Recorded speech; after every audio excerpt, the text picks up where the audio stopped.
Om Namo Bhagavate Vasudevaya.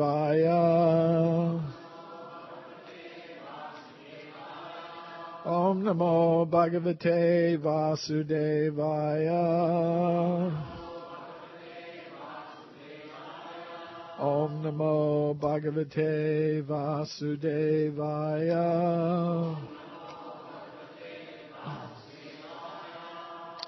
So tonight I'm going to be speaking about Bhagavad Gita as it is.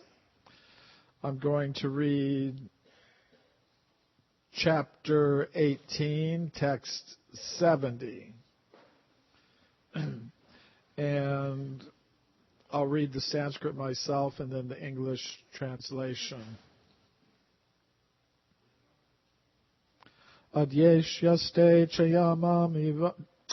Adhyeṣyate chaya imaṁ dharmyaṁ saṁvādam āvayoḥ jñāna-yajñena tenāham iṣṭaḥ iti me matiḥ. So Lord Krishna says, and I declare that he who studies this sacred conversation of ours worships me by his intelligence.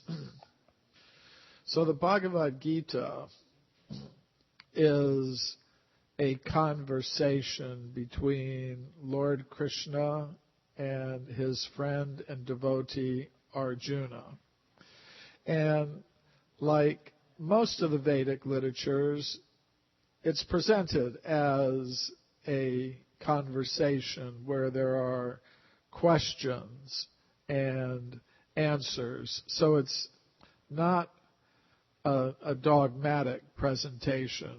Krishna says some things, Arjuna asks him questions, he has different doubts that he inquires about, and Krishna responds with answers that reply to his questions and doubts. So most of the Vedic literatures are presented in this way as conversations between a guru and a disciple, or the Supreme Lord and a devotee. And the main topic of the Bhagavad Gita is the nature of God. And in the course of Bhagavad Gita, we see that many different conceptions of God are presented.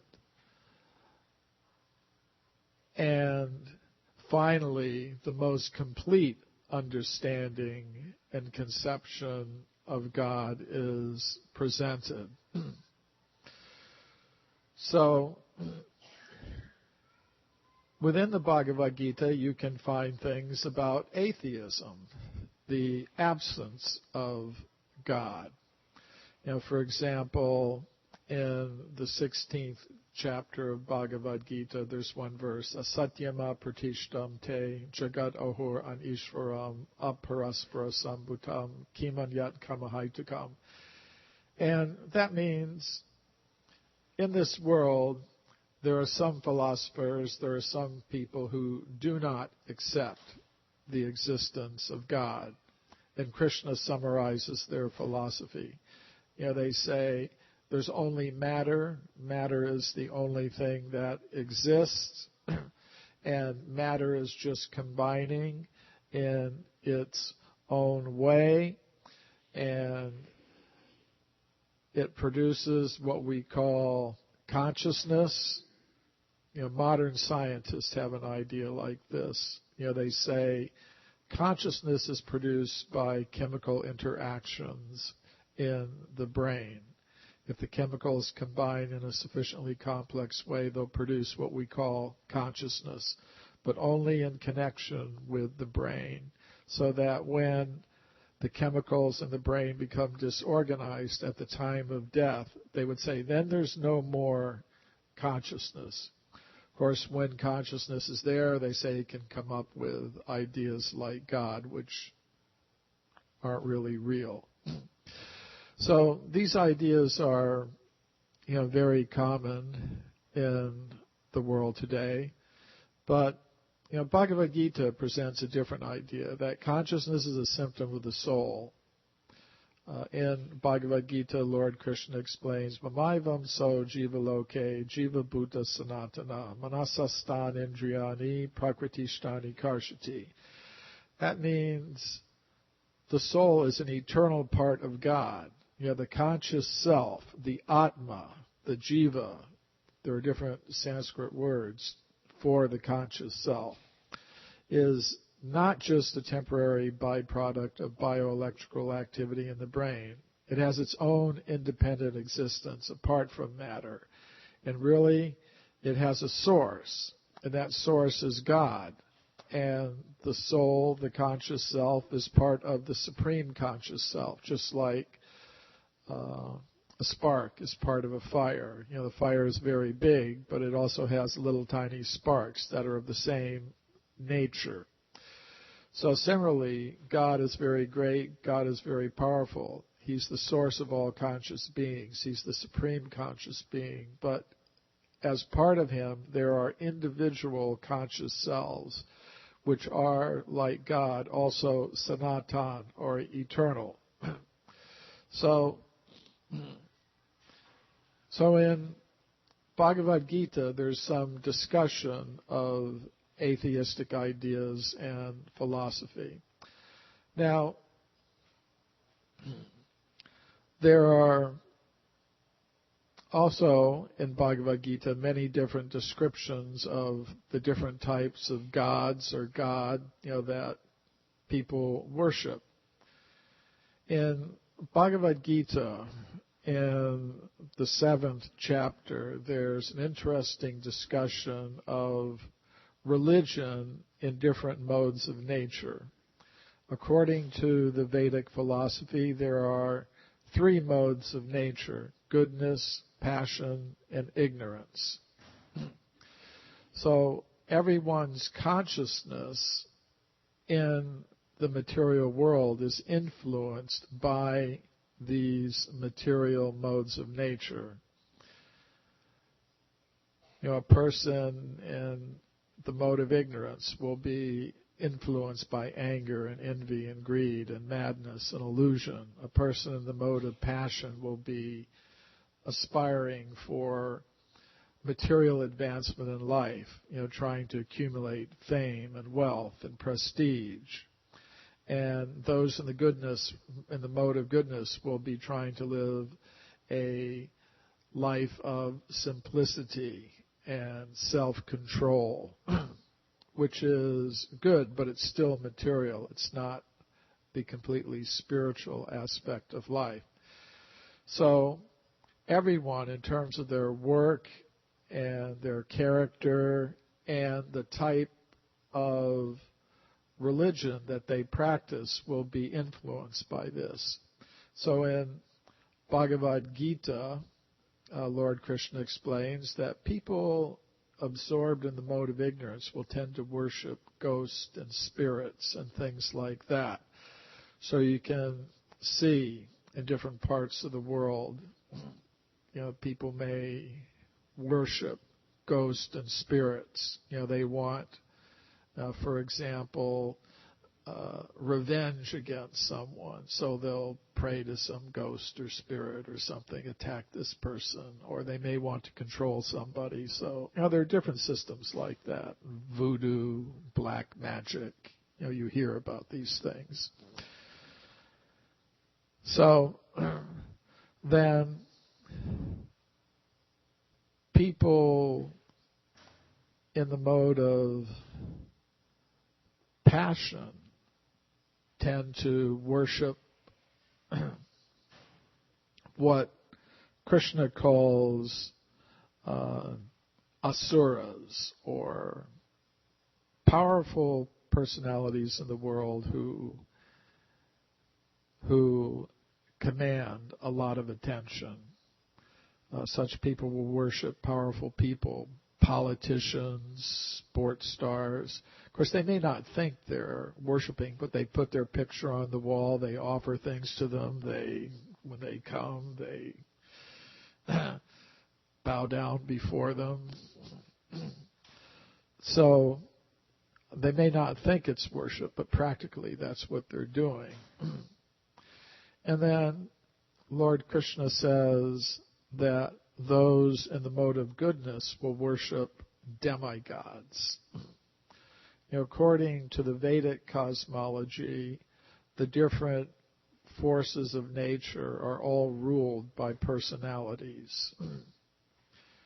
Just like in a city like Los Angeles, they're the ordinary citizens, but then there are people who are responsible for providing the electricity, providing the water, providing, keeping the roads in good order and things like that.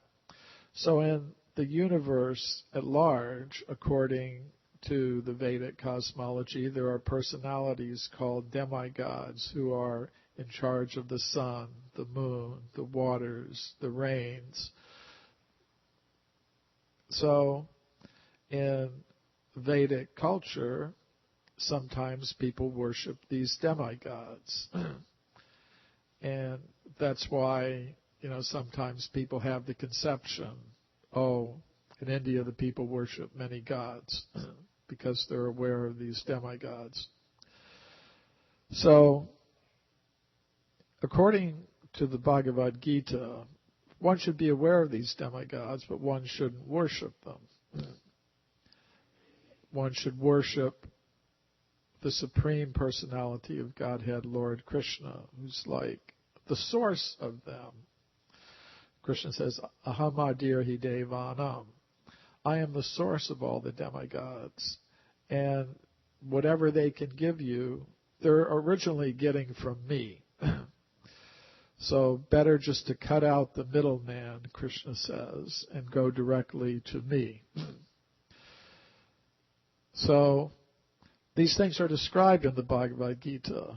Worship of ghosts and spirits, worships of powerful people, worship of demigods, but the Bhagavad Gita rejects all of those things and says that one should worship the Supreme Personality of Godhead. So in that sense, the Bhagavad Gita is monotheistic in the sense that the Bhagavad Gita teaches, Lord Krishna says, Aham sarvasya prabhavo.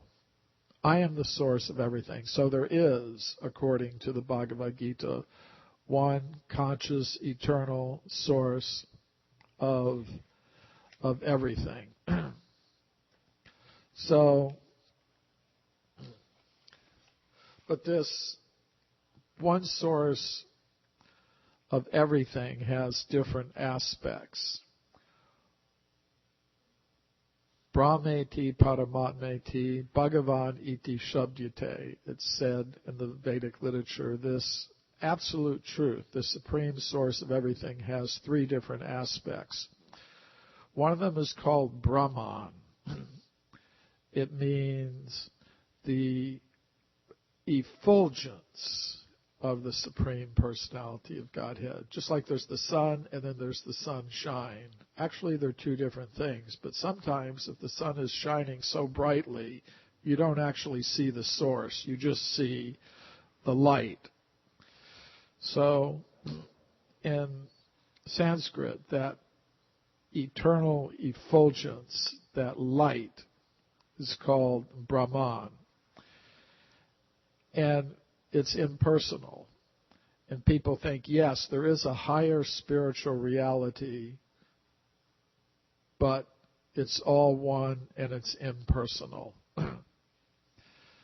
Yes, I'm a spirit being, but as an individual, my individuality, that's an illusion. Yes, there is an ultimate spiritual truth, but it's not God. It's something impersonal, and that when we realize that, we'll all be one. So, in Bhagavad Gita, Lord Krishna rejects that idea. It's true, there is a Brahman, but he says, Brahmano hi pratishtaham. From me, the person, this Brahman effulgence is coming. And it's not the highest level of God consciousness. It's a type of God consciousness, but it's a very low level of God consciousness, and it's ultimately not permanent, because really, as spirit souls, we're all personal. We can't stop having desires and acting. Try to sit alone in your room and do nothing and think nothing. Maybe you can do it for 5 or 10 minutes, but after some time, you desire personal relationship. And that's why in prison, solitary confinement is considered one of the worst punishments, because it's a torture for a person to have no other human contact and association. So, or just like, you may try to swim underwater. I mean, you can do it for a few seconds, maybe a minute or 2 minutes, but eventually you have to come up for air. So the souls that try to absorb themselves in this impersonal kind of realization are not actually able to maintain themselves in that position. Either they have to go to the higher position of rendering pure devotional service to the personality of Godhead, or they have to come back and continue acting in the material world of birth and death. So that Brahman is one level of God realization. Then another level is the one that I also mentioned, Brahmeti Paramatmeti Bhagavaniti Shabdite. So Brahman is the impersonal effulgence of God. Paramatma is the presence of God within the heart of each living thing. According to the Bhagavad Gita, within each material body, there are two souls. There's the individual soul, and then there is the Paramatma, or the super soul.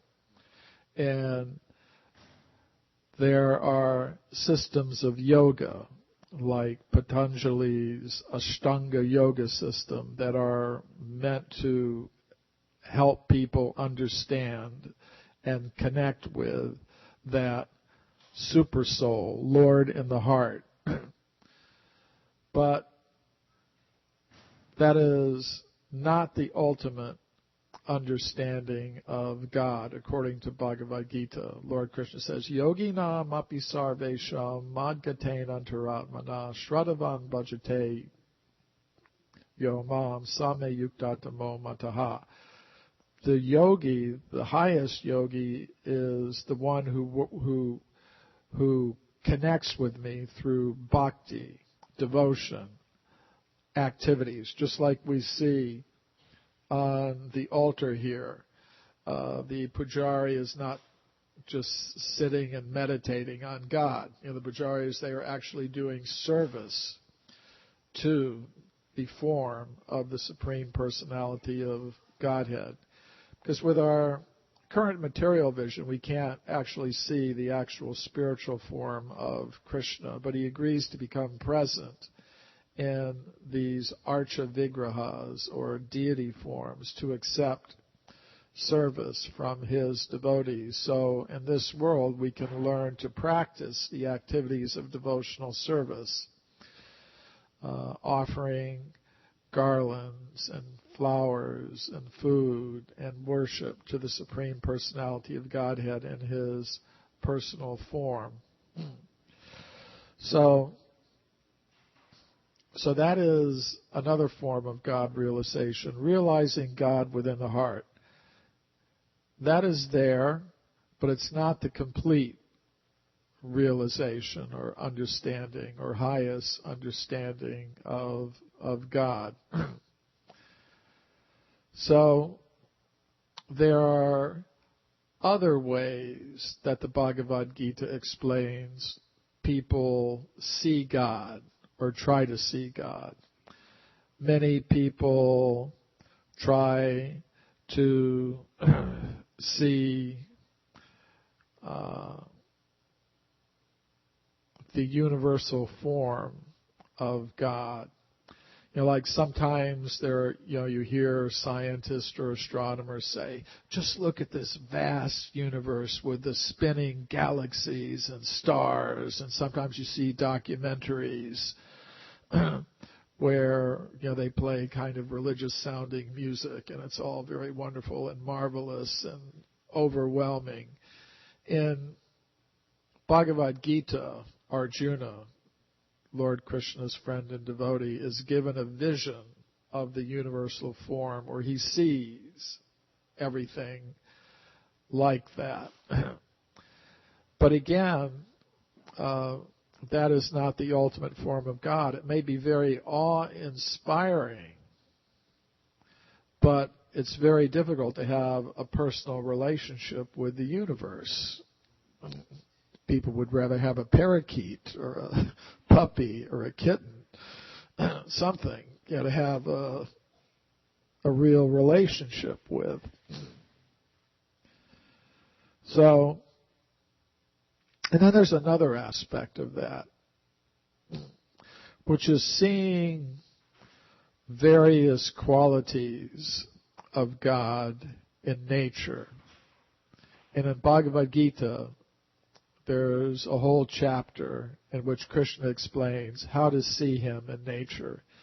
He says, I am the taste of water, of seasons I am the flower-bearing spring, of mountains I am the Himalayas, of rivers I am the sacred Ganges. He gives so many, I am the light of the sun and the moon.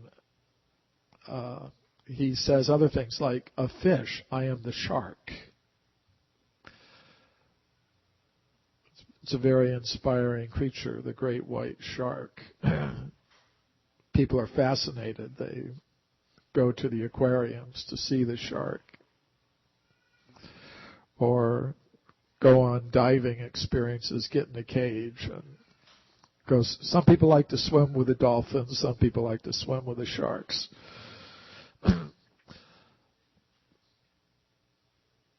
So one can perceive different aspects of God in nature. That's explained in the Bhagavad Gita. But at the end of that chapter, Krishna explains to Arjuna, but that's just a tiny spark of my splendor. That's just a fraction of the attractive qualities that I really have. That's the meaning of the name Krishna in Sanskrit. It means all attractive. And there's a way to discover that. There's a way to enter into contemplation of that ultimate attraction. So,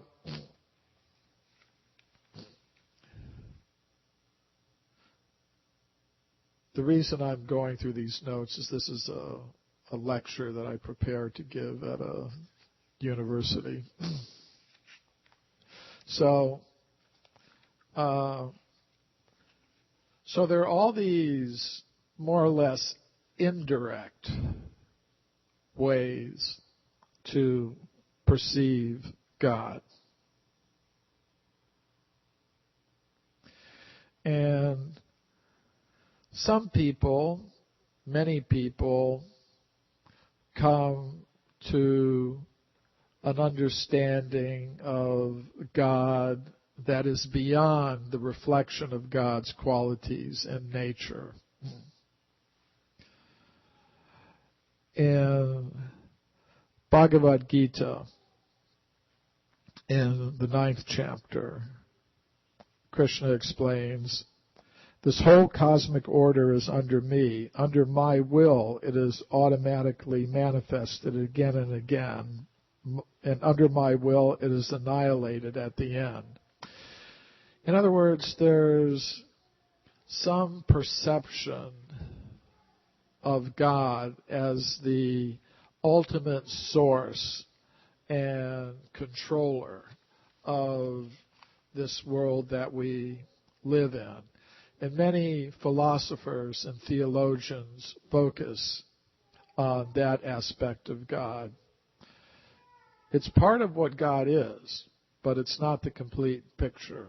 God is the source of everything. Aham sarvasya prabhavo, Lord Krishna says, I am the source of everything. He is the controller of everything. Maya adhyeṣyate prakriti suyate sacharacharam, Lord Krishna explains in the Bhagavad Gita. I am the controller of this whole material energy. Everything within it is under my control.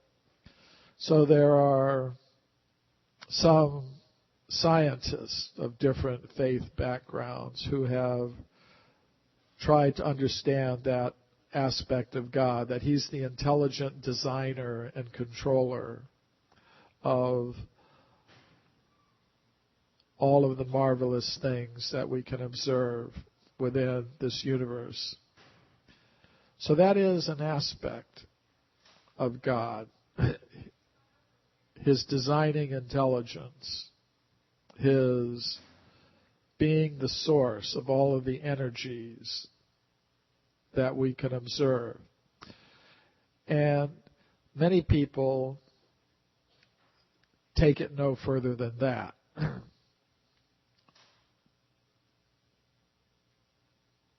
But according to Bhagavad Gita, there are further understandings, more personal understandings of God. There's the understanding of God as the Father, the loving Father of all living things. In Bhagavad Gita, Lord Krishna says, Aham bija prida pitaha. I am the seed-giving Father of all living things. So, those who worship God as a Father, they tend to look at God as the order supplier. They pray to God for material things. Dear God, please give me this. Please give me that. That is an aspect of God. But again, it's not the complete understanding of who God is. God is not simply our order supplier. There are deeper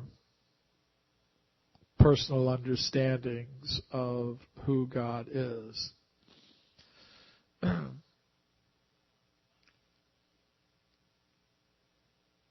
So God has many aspects. God can be perceived in nature in various ways. God is the supreme controller. He is the Father. He is in the hearts of all living things. He's within every atom. He can be perceived in the beauty of the sun and the moon and the different forces of nature. All of those things are part of what God is, but ultimately God is Bhagavan, the personality of Godhead.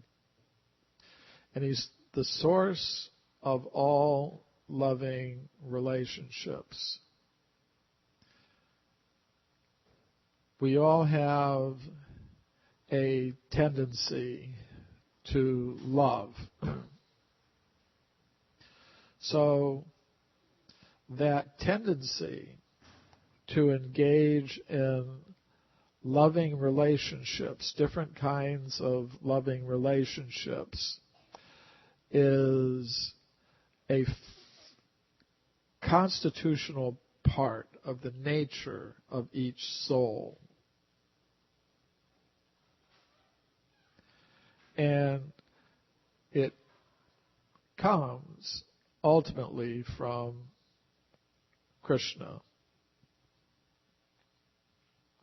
Each soul has a particular loving relationship with Krishna that is part of its constitutional nature.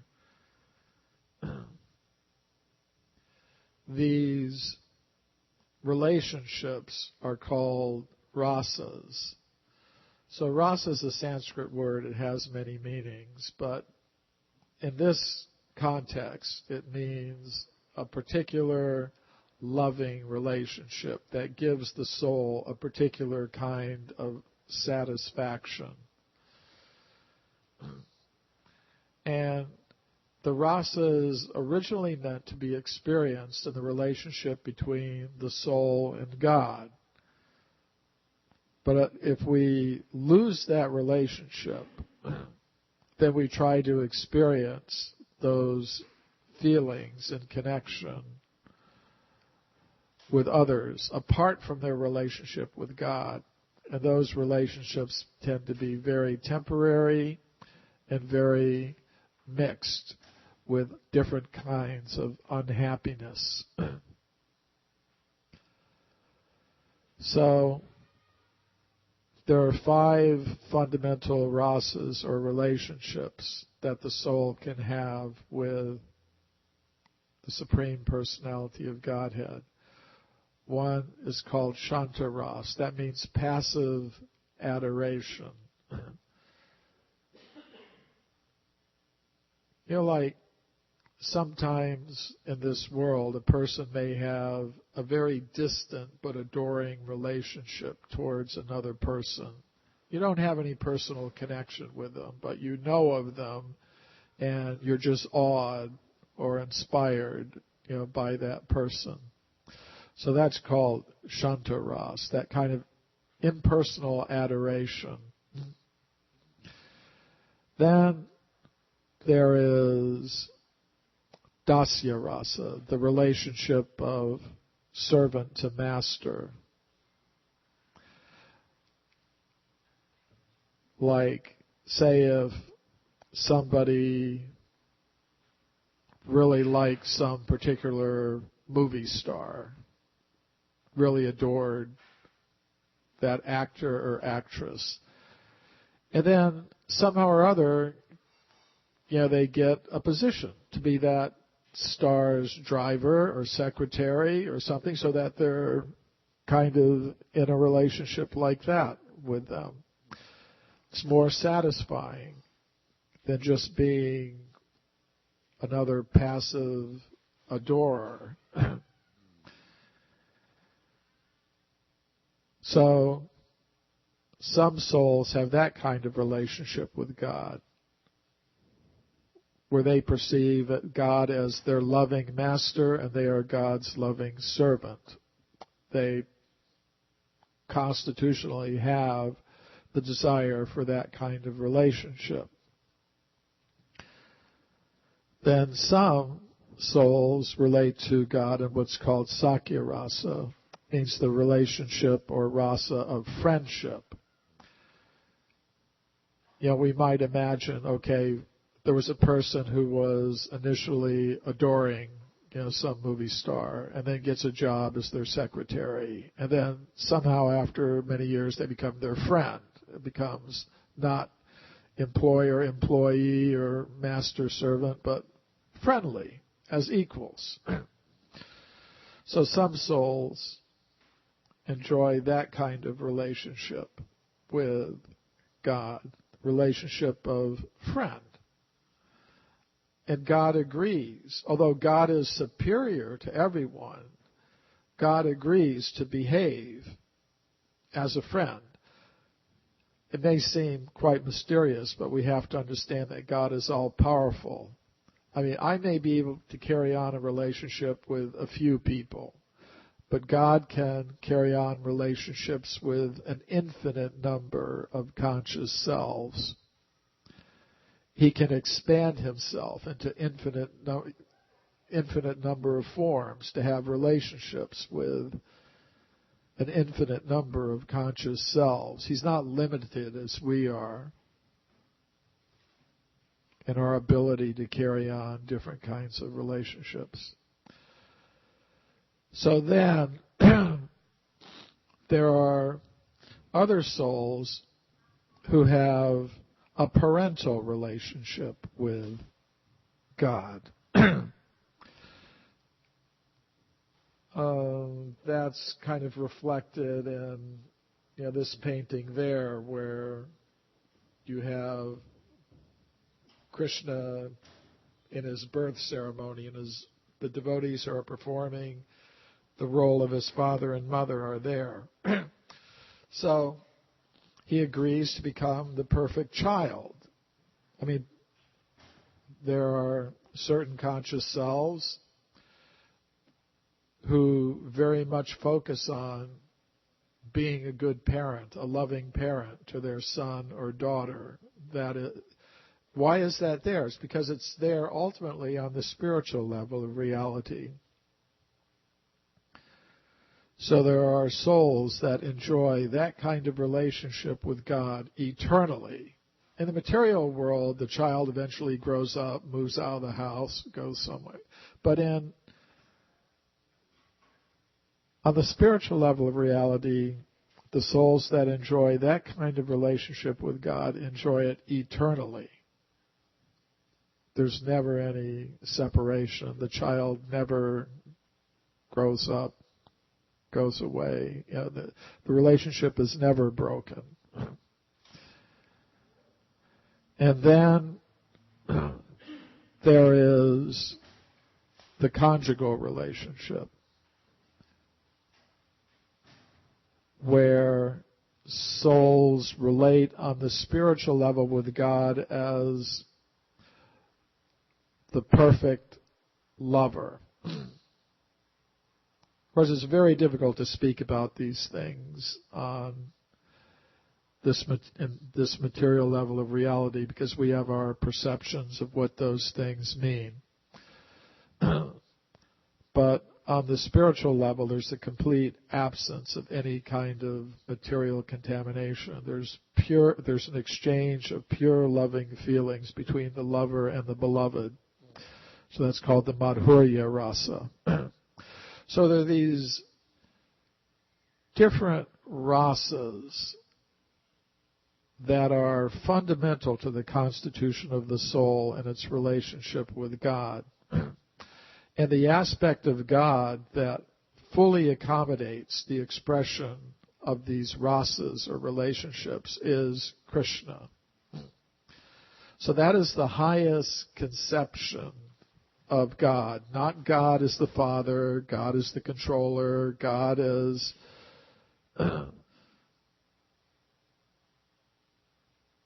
being present in the hearts of all as the super soul, or God as the impersonal Brahman effulgence. The highest conception of God explained in the Bhagavad Gita is the personality of Godhead, who can accept all of our varieties of loving relationships and reciprocate with us eternally in those loving relationships. And each soul has a particular loving relationship with God, which it is meant to discover. So that is what Krishna is presenting in the Bhagavad Gita.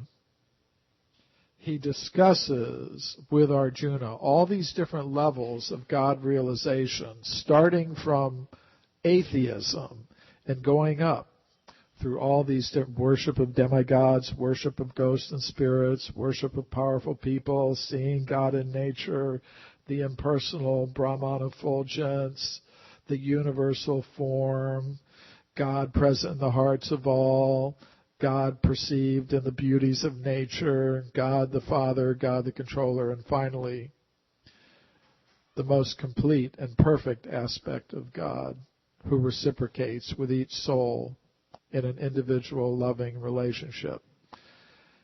And that is why Krishna says in the final chapter of Bhagavad Gita, Sarva dharman pratyaja mamakam sharanam vraja. Just abandon all other varieties of religion and just surrender into that loving relationship with me. And that is the purpose of bhakti yoga, the yoga of devotion, which Lord Krishna in Bhagavad Gita calls the perfection of yoga, the highest yoga, the most perfect yoga. So stop there. Anybody have any comment or question?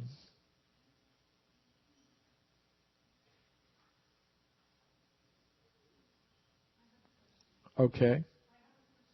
Yes. Oh, you're up there. Okay. I was looking around for you down here. I'm hearing a voice from the sky.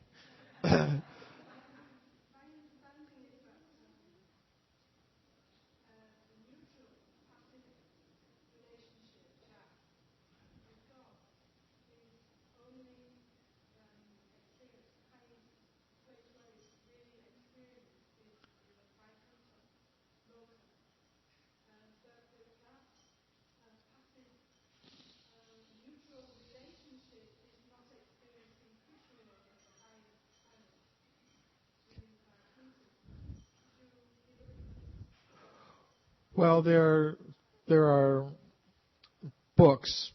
I mean, Bhagavad-gītā is kind of like the introduction to all these topics. There are other books by great spiritual teachers that get more into these things in detail.